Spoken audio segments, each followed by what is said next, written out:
Hello, everyone, and welcome back to a Purpose-Driven Wife podcast. If you have heard our first episode of How to Have a Thriving Marriage, definitely stay tuned for this episode, part 2, to How to Have a Thriving Marriage from Megan, who writes at Marriage 365. She is actually a marriage coach, and she helps couples how to have a thriving marriage 365 days, and in this case this year 366 days, right, because of the leap year, so for the extra day in February. So without further ado, here is part 2 to How to Have a Thriving Marriage. Enjoy. Amen.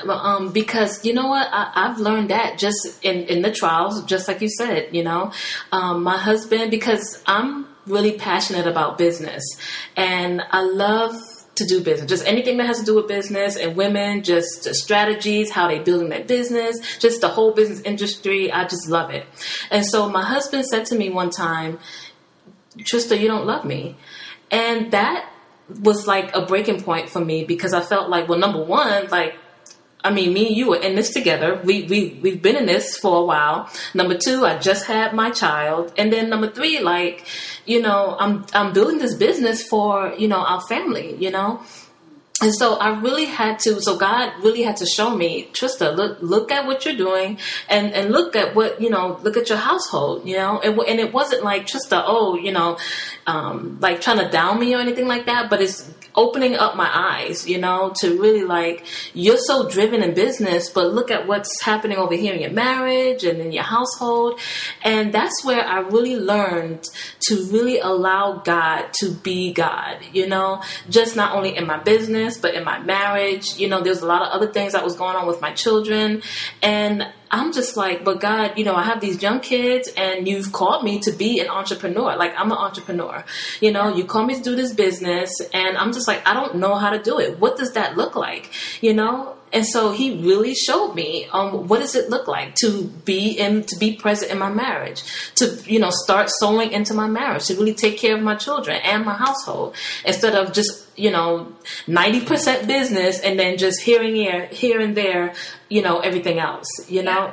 Because that's what I was doing, And it goes back to, Trista, if you could do it on your own, then why would you need God? It's so true. That, and it really is. Some of us, unfortunately, learn later on in life that lesson. I'm blessed that I learned that at 28 and was able to get a fresh start to say, oh, I don't ever want to do it on my own will, my own power, my own way. Yes. I actually have a reminder set on my phone every morning at 7:30 a.m.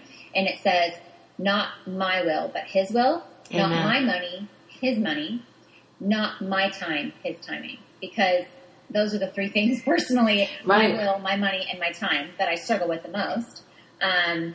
And so it's just a reminder, it's not me. It has nothing to do with me, because God could still do whatever he wants to do with marriages, even if he doesn't have Casey and Megan at Marriage 365, but sometimes you miss that focus. So. Yes. So, and I want to talk about that. So how did Marriage 365 come about? Okay. Are you ready for a amazing God story? Okay. So God speaks to everybody differently. Some people it's through worship, it's through the word, it's through prayer, it's on a walk, a nature walk, right? Yeah. Okay. So God speaks to me through dreams. Yes. So I have dreams. And I had a dream one night. This was in 2012.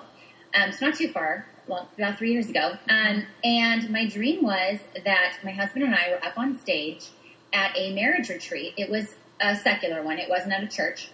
And we were speaking on marriage stuff. And by the way, we had done nothing with marriage at this time. Nothing. Wow. And that we were, so we're speaking on a marriage retreat. It was like Midwest somewhere. And this couple comes back and they're crying afterwards. Gosh, I remember it was yesterday. And we said, can we pray for you? And then we led them to Christ. Wow. So, in your dream? In my dream. Okay. So I wake up. I take it seriously because God's given me visions of people being pregnant before they even knew they were pregnant. Wow. Things. So I call my husband and I'm like, he's like, oh gosh, what? What?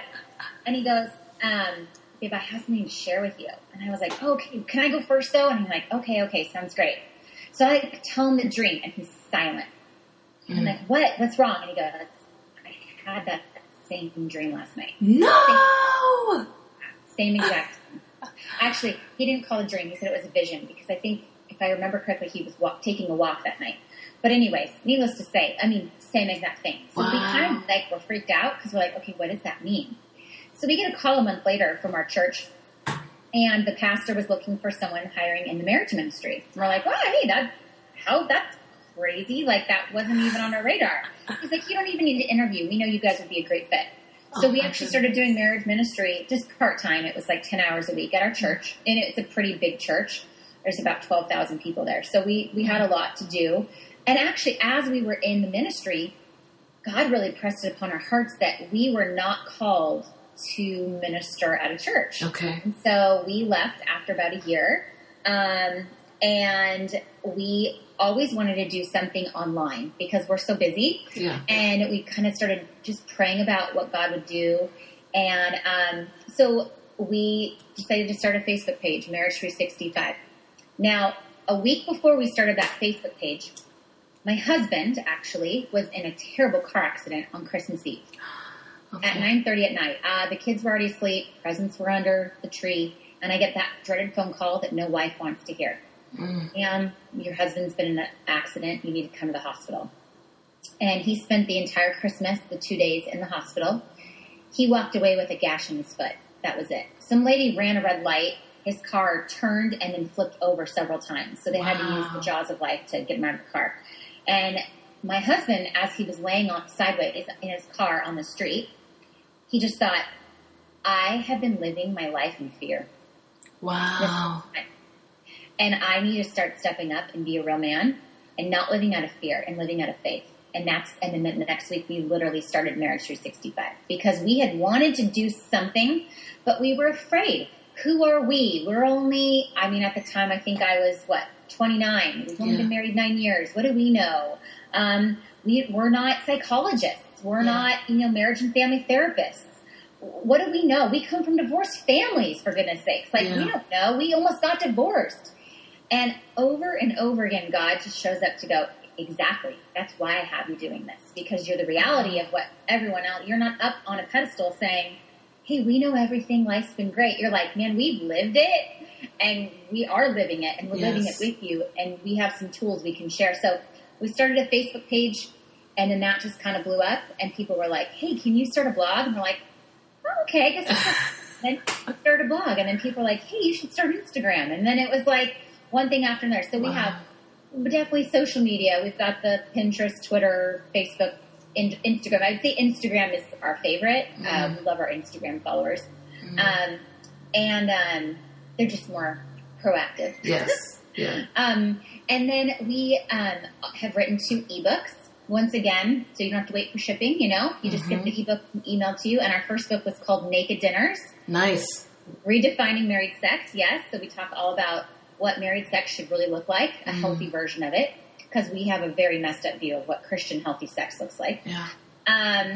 And we are, by the way, very PG-13 rated R in that book. So if you're a little conservative, it actually would be a good fit for you because it is all married sex, okay? Because that's the best sex, right? Yes. And then our second book is Communication That Connects that we wrote. And it's really a ton of communication tools. And then about 6 months ago, we started doing monthly marriage webinars called Naked Conversations, going on with the whole naked theme, by the way. See, why? Because people are like, you guys are obsessed with naked stuff. Okay. So the reason why I was that girl in the dorms, though, in college that would run around naked. So yes, but I believe that all of us, you take the scripture, they were naked and unashamed, right? Okay. So what does that really mean? That means that a husband and wife, whether one's walking with Christ or not, they're one. Okay, God sees it as one. They're one person. That they should be able to have a transparent conversation, completely naked. Sure, physically, but I'm talking about emotionally and spiritually. Yes. That there's no judgment, there's understanding, there's grace, there's love.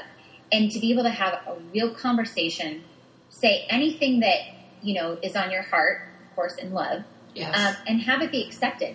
and have empathy on each other. Yeah. And that's what we're lacking. And so we wanted these marriage webinars, these naked conversations. We're starting the conversation with the couple, but then we have a connecting questions worksheet that goes with every single webinar. And it's for them to dive into on a date night or sitting on their couch at home. Nice. And these are deep questions to get the couple talking about whatever topic we talked about during the webinar.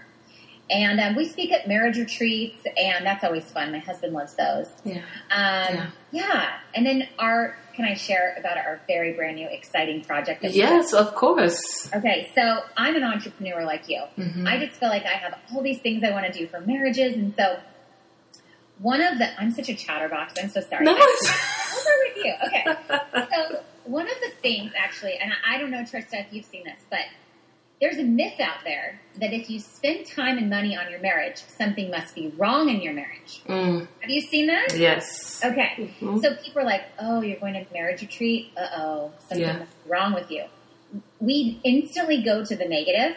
Mm-hmm. And that's been a real struggle for my husband and I because it's so positive. Anything, any book, any marriage retreat, any marriage intensive, webinar, podcast you listen to, that's just a bonus to your marriage. That's just educating yourself. And so that myth is going to take you, I, and a lot of other people to kill that. And to teach couples that from the day you say I do, you have to be on guard and fighting for your marriage. Literally fighting for it. Yes. Spiritually, emotionally, mentally, physically, everything. Because I would even say physically more than anything, because before you get married, right, the enemy tries so hard to get you in the bedroom. And then it's like you say I do, and then the enemy wants you to get out of the bedroom. It's crazy. It's like a switch. And so, so as we started working with marriages, and we also do a lot of marriage coaching. My husband is my husband's a wedding officiant, so he's married over 500 couples.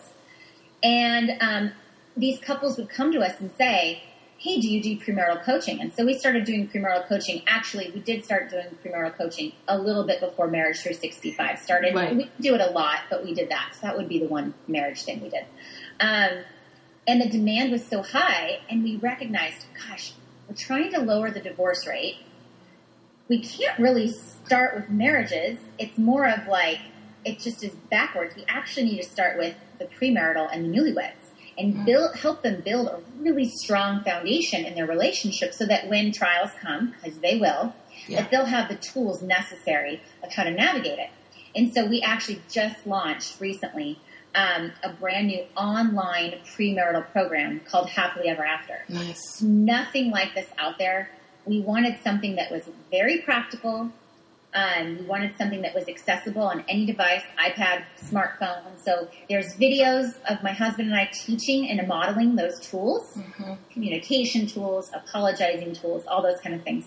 And then with each one, there's couples connecting worksheets, kind of like the webinar. And there's tons of questions that you have to figure out and talk about when you get married.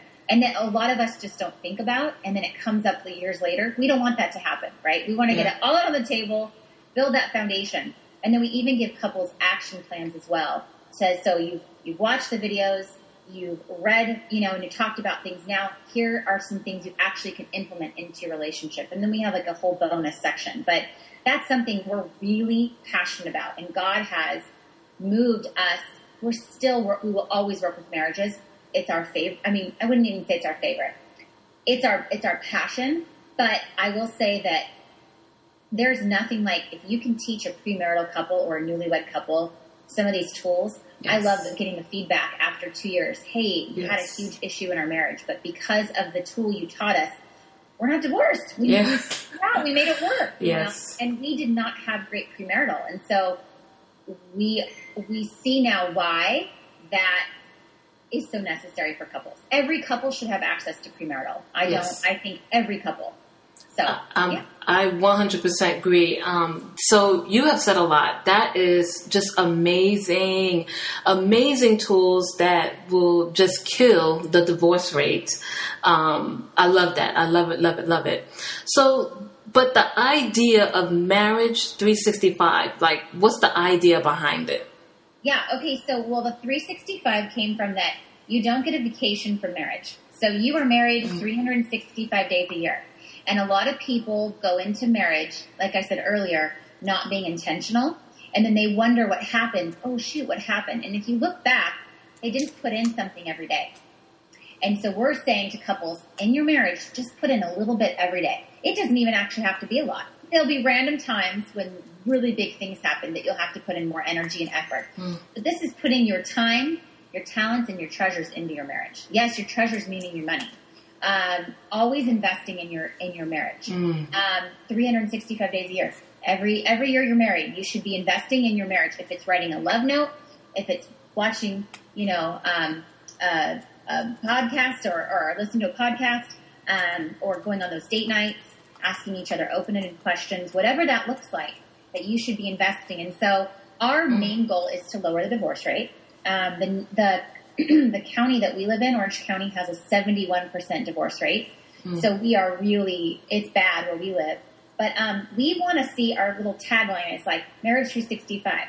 We want to see marriages thrive, not just survive. Because I have to think that if 50% of couples are getting divorced, do you think that other 50% are all happily married? Gosh, no. Yeah. I mean, I would say maybe 20% are. Well, that's probably on the high end. Right. Like 10% are actually happily married. And then 10% are like, well, we're good. But what happens so often? So fire does not kill marriage. Ice kills marriage. So I like to say, I wish you could see me, but my hands are together in like a prayer and they're like interlocked, right? We start off on our wedding day completely together. And then over time, busyness, kids, money, all these things kind of separate us. And it's slow. It's a slow separation. It's not like, boom, there was bankruptcy and now you're divorced. It's never, or I should say rarely, very rarely do couples sit on our couch for coaching sessions and say, this is the one thing that happened and now we're divorcing. It's like, well, yeah, we haven't gone on date nights in a while. We ask couples, how often have you had sex? Well, we used to all the time, and then it went from once a month to like once a year, and then now it's like on every once in a while. Like, it's just this very gradual, slow way to separate. And that's why we want to say people go on autopilot. Yeah. And there can be no autopilot. You've got to give and invest. That's kind of where that came from. And so we want to see couples not just survive. We want to see them thrive in their marriage. Yeah. Yeah. Amen. I love that. So I want to ask you, though, what happened if one person, so say like, again, another scenario, like the husband is not really into or just feels like date night is not it's not a priority. The husband is stuck on working, the kids, whatever the case is, So what advice would you give to that spouse, that is trying to make, priority, trying to invest in the marriage, trying to, whatever. Yeah. How would you encourage or what would you say to that spouse? Yeah, I actually did a women's only webinar a couple months ago, and it said when the man you love is checked out, because men tend to check out, right? I would say that I go back to you do have a positive influence. Yes. So, we could have a negative influence too. But I would say to encourage that wife to watch her reactions, her responses. If you plan a date night, you line up the sitter, you line up everything, so he literally just has to show up and then sit and get dressed up, let him see some cleavage, like look sexy, and be like, I'm planning this, babe. We're going out, no exceptions, and be confident, not bossy, not naggy, but just like, hey, we're gonna do this, and be excited about it. He will follow you eventually, most of the time.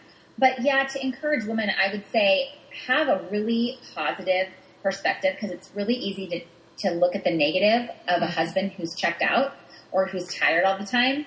And they can kind of get stuck in that rut, and we tend to kind of allow them like, well, we don't want to bug them or whatnot. But have that open dialogue to say, call them up, send them a text on a Monday morning and say, hey, listen, can we carve out some time this week to talk about some things that have been on my mind in our marriage? Yeah.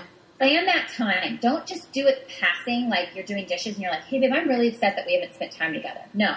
Carve out the time, put the kids to bed early, and say, in a very loving way, if we approach, John Gottman is a big researcher on marriage, and he studied marriage for over 40 years, and he always says there's soft startups and harsh startups in the marriage.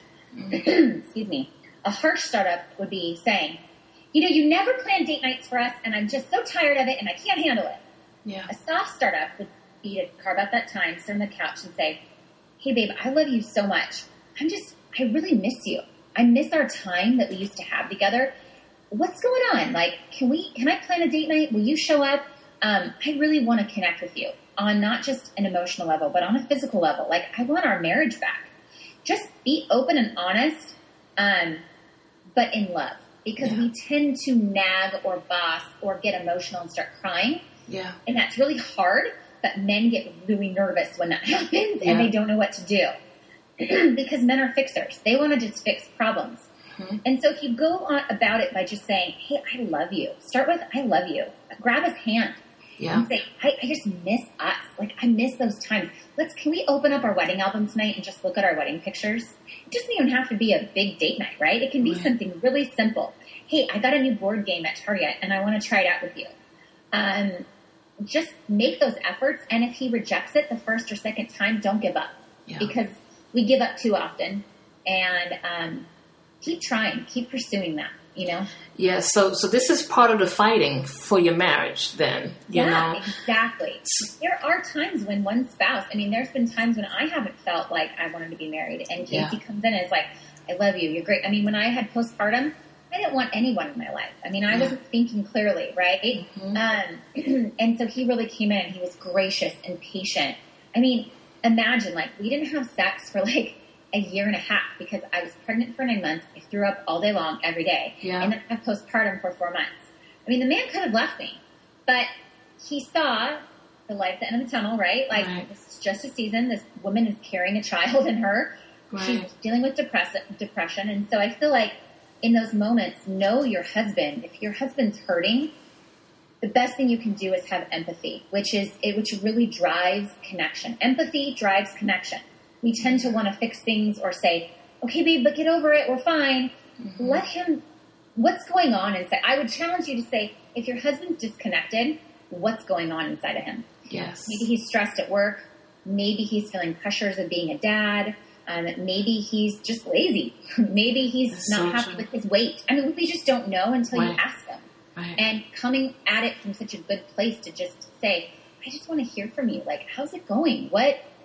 And that's what I'm saying is those things don't happen if both husband and wife from day one kind of always check in with each other. Yeah. Communicate early and often. And if they're checking in and they're looking at each other going, how's it going? Okay, you had a hard day at work. Okay, let me help you tonight. And then the next day the wife has the hard day with the kids, right? And the husband can go, here, you have the night off. Let me do bedtime. I get it. Yeah. It's just those things that we just kind of don't do, but you have to be so intentional and purposeful in order for it to happen. You know what? That is so true. For me and my husband, so my husband and I, we have 3 children. Okay. My husband actually has 3 other children from a previous marriage. Okay. So that's, the baggage coming into the marriage, all 6 of that. Total. Yeah, 6 total. Okay. So we have learned that, what works for us? We take showers together, and that is where we talk. That is where we really that's where our stress reliever, we are just revealing, just in a shower. That is our time together. You know what, too, is great about a shower? Well, considering sex and foreplay, we always tell couples to shower either together or separate before sex, because if you're a parent, you just feel gross at the end of the day. Yes. And it makes you feel sexy again. And us women, we don't want to smell anything gross of our husbands. I don't want to smell BO. Yeah. I don't want to smell hairy, anything gross, nasty. Shower it off, put a bar of soap on it. Come on. Yes. I love that. Now, I would say we don't talk in the shower. We do other things in the shower. But I love that. Hey, you know what? You ought to try that next time. That's a good idea. Hey, babe, instead of doing this other stuff, hey, did you know they make suction cups for the shower? Portable suction cups that you can so if you have a small shower like we do, you can get really creative. Yeah, suction cups. They're awesome. Nice. I recommend if you like to have sex in the shower. I love it. But my husband, he likes to have his quiet time in the shower. So sometimes, just throughout our marriage, sometimes I'll go in there and just kind of playing around with him. But sometimes he just feels comfortable talking to me, in the shower. And it just happened to just be our place where we come together and just talk. I love it. You know what's funny, though, is that a lot of women are probably listening saying, well, that's great. That works for you guys. Yeah. That communicate early and often. The golden rule of communication, as we like to call it, is also it sets the right expectations. So if you ask your husband, hey, babe, do you need downtime after work? That's all. It's a simple question. Yep. Or think about, babe, how can I love you this week? I know you have a really busy week going on at work. How can I best serve you? How can I best love you? Sometimes they're going to say, actually, I just need my own time. Sounds great. Don't question their answer, right? Yes. They're telling you. Well, you asked me, and I'm telling you. we just kind of want to always assume that we know what our spouse wants or needs. And it's so good to say, what do you want after you get home from work? Or when you're stressed, how do you handle stress? And what's the best thing that I can do? And some people are going to say, I need that alone time. And others will say, I actually just need to vent to you. And then some people will say, I need to vent to you, but I need you to help me fix this problem at work. Yeah. And so it's just going in with knowing what's expected of you makes fighting way less in marriage. And that's why we teach that as a golden rule, because it saves you from having fights. Just saying, hey, you know what, let's just take a shower together. I need just to talk to you right now and unwind. There you go. Sounds great. Yes. So as we draw to a close, this has just been so juicy, thank you so much. So how is your marriage now? How's your children? How's everything now? So we've been married. It'll be 13 years coming up here in a few months. I did not know I could love my husband more than I did when we got married. Amen. We actually renewed our vows on our 10-year wedding anniversary, which I recommend you doing, okay? Yeah. And I'll tell you why. And I'll leave you with this kind of thought here. So when we get married on our wedding day, it's a promise. We haven't lived out those vows yet. It's just a promise that you're going to live out those vows. Then you get married and you have kids, or you have issues and fights and makeups and all these things. And then you actually realize, I'm living out my vows. I'm still married in the good times and the bad, in sickness and in health, right? Yeah. For richer, for poorer. Gosh, in our story, lots of poor. Yeah. But now it's when you renew your vows, it was so powerful, because it was we're promising to continue living our vows, but our love is so much richer and deeper than it was on our wedding day. That's why I said we were in lust, right? Because we didn't really know what unconditional love is until we lived life and gone through trials, but actually stuck together and overcome them rather than giving up on each other. And I just think about Jesus, how many times he should have given up on me. I'm a terrible person. I make so many selfish decisions. Yes. But he never gives up on us. And so true. He modeled that for us, for our marriages. That your spouse, is going to really piss you off and do some really awful things. But Jesus modeled, you got to forgive and you got to move forward. And so I really would say that, my kids are great. My son is really thriving. He's doing really well. I would say parenting, though, has, on a side note, been the hardest to struggle with for us. I didn't really dive into that. Maybe another podcast in the future. Yeah. But we can do marriage pretty well with just Casey and I, but bring the kids in the mix. It's hard.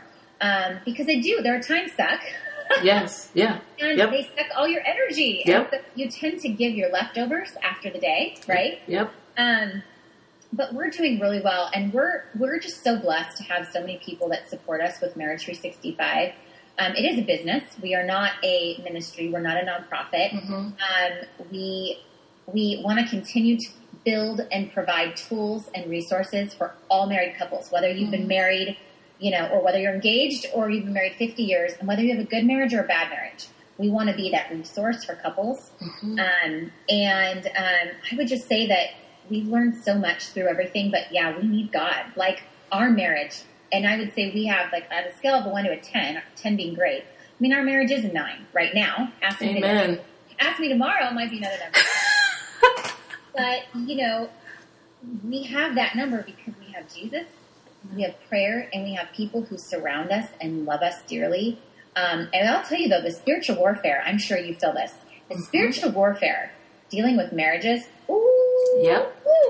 It's tough. It's rough for sure. So, but yeah, we're doing great. And I encourage all of you guys listening to follow us because like our Instagram, it's just daily marriage reminders. They're free. You don't have to comment or like or anything, but it's great to just kind of have that. I love that husbands are also so engaged on Instagram. The husbands always comment to us and say, thank you for not gearing it just towards females. Like this is a resource that, because my husband does it with me. He's like, babe, we got to do manly stuff too, because it's important to have resources for men and women, not just women. And I love what you're doing because women are the purchasers and they are the ones that do invest more. Yeah. I want women to be able to women should invite their men to this podcast. Like, hey, I'm listening. Let's listen together. Amen. And do marriage and do life together. So. Amen. I love it. So, I know you mentioned the happily ever after, new thing that's happening with Marriage 365, but is there anything else that's happening that you can talk about? Anything new? Well, okay. Okay, so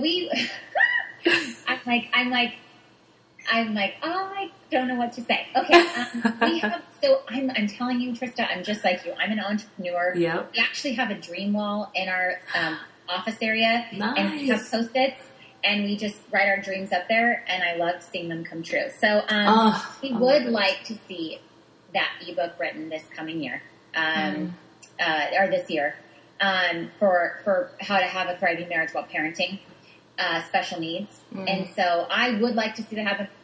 It takes so much time, but we actually would really want to throw like a really cool, not like a gala or anything like that, but like a fun like marriage conference, but actually with Marriage 365 because we usually partner up with a church or like we get invited to speak at churches and we love that, but that's their thing. We want to make it our thing, so we want to invite other guest speakers and things like that and make it more of kind of like a workshop, but a really fun one. So people don't feel like they're sitting in a hotel room, We want to do it at a neat venue. We would love to do that, but that requires money. Right. So we'll see how that goes. And then the other thing is we are building curriculum right now to do, 2-day marriage intensives with couples. We've done a few, where we just take one couple with us and we go to a specific location. And these are for couples that are in trouble. I mean, significantly in trouble. Right. But we have a heart for that as well. So those are kind of some projects in the works. But really, we also are wanting to get a new Marriage 365 website. That's awesome. But once again, I think those things take money. Right. It's something that we are, we just poured everything into Happily Ever After. So, and if people want to view Happily Ever After, it's Happily Ever After love.com is the site. Okay, so all of this information that Megan talked about will be on the website, guys. All of their social media sites, the information about the Happily Ever After. If anyone is interested, I will definitely have a link for that as well. And guys, I am also a follower on Instagram of Marriage 365, and so. Well, I of course love Instagram, so I love it. Now, Trista, I have one question for you. Yes, please. Okay. I would ask you, and this is kind of bold, but what would you say is the biggest blessing in your marriage?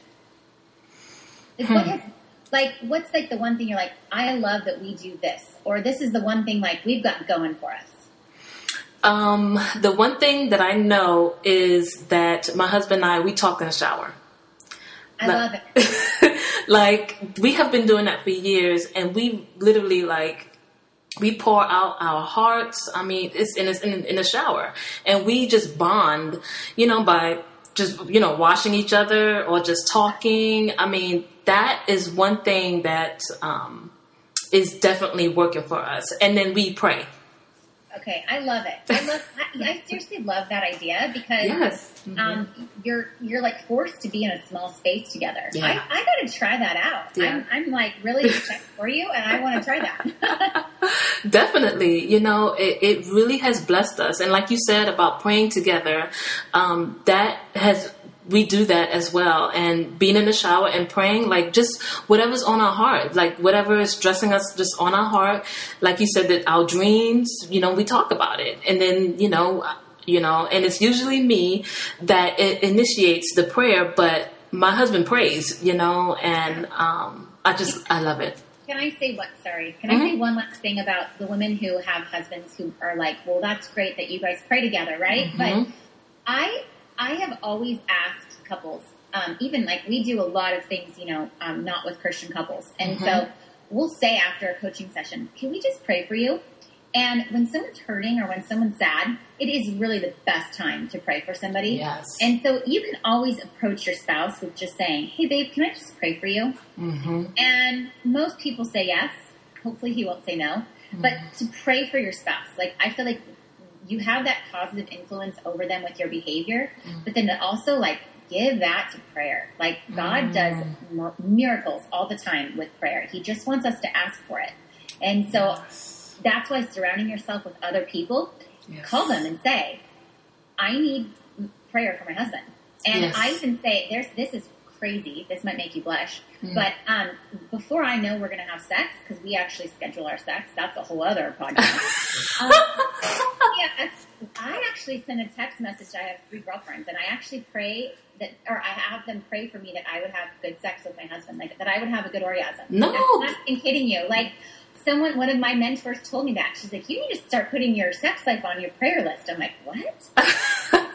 Why can't we pray for good sex? Like, that's God's gift to a marriage. And I'm like, wow. Oh, that is awesome. That. And so that's one thing I do too, is I'll text some friends and I'll say, I'm going into the bedroom. I'm feeling kind of chubby today, or I'm not feeling great, or I'm not in the mood. Can you just pray that I would have like great, amazing sex with my husband? So like, sounds great. And vice versa. They text me and they say, okay, you know, we're having sex tonight. Can you pray for me? So it sounds silly, but it's like the power of prayer, right? It's true. Yes.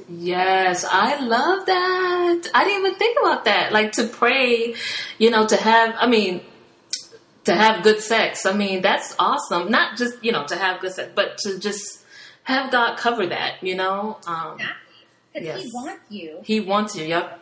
Your spouse. Yes. He wants you to enjoy each other. Of course, that's why it's created for marriage. And so I think, like, it's just a beautiful thing when a husband and a wife are prayed for with that specific thing in their marriage. I mean, that's a part of healing that needs to happen in a lot of marriages. And we kind of are like, oh, I don't want to pray for that. But we're like, why? Invite God in. That's why you have to have trustworthy friends that are safe. Yes.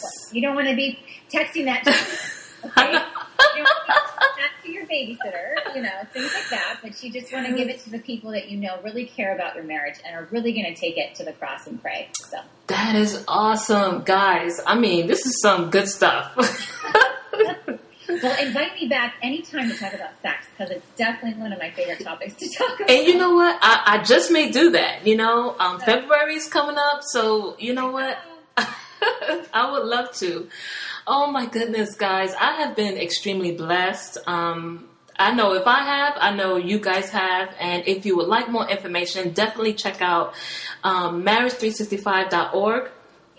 And she has a ton of information, blog posts, and so much information that's out there. And I wanted to ask you, Megan, do you still have that Facebook group up?